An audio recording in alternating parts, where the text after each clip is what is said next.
തന്നെ എന്താണ് ശരി എന്ന് നമുക്ക് ഉത്തമ ബോധ്യമുണ്ടോ, നമ്മുടെ നിലപാടുകൾ അത് ശരിക്കും നീതിയുക്തം ആണെന്ന് നമുക്ക് ഉറപ്പുണ്ടെങ്കിൽ അതിൽ ഉറച്ചു നിൽക്കുകയും വേണം. അതാണ് നമ്മൾ ചെയ്യേണ്ടതും.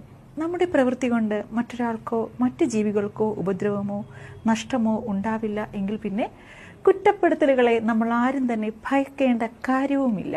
ഈ വിമർശനങ്ങൾ, കുറ്റപ്പെടുത്തലുകൾ അതൊന്നും ഒരിക്കലും അവസാനിക്കില്ല. ഈ ലോകം അവസാനിക്കും വരെ, അതായത് മനുഷ്യകുലം ഉള്ളിടത്തോളം കാലം ഇതൊക്കെ നമ്മുടെ ചുറ്റിനും ഉണ്ടാവും.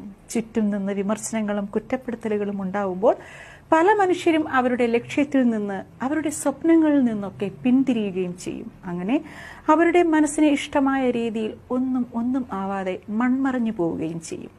ശരിക്കും അതിൻ്റെ ആവശ്യമുണ്ടോ? മറ്റുള്ളവർക്ക് വേണ്ടിയല്ല നമ്മൾ ജീവിക്കേണ്ടത്.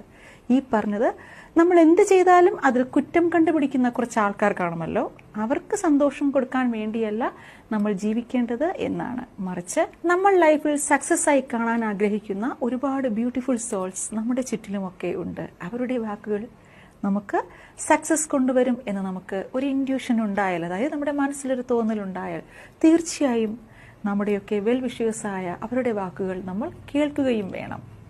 ഇനി മറ്റുള്ളവരുടെ കുറ്റപ്പെടുത്തലുകൾ അത് നമ്മൾ ശ്രദ്ധിക്കേണ്ട കാര്യമില്ല എന്ന് നമുക്കൊക്കെ ഒരു പോസിറ്റീവ് മെസ്സേജ് തരുന്ന ഒരു കഥയിലേക്ക് നമുക്ക് പോവാം.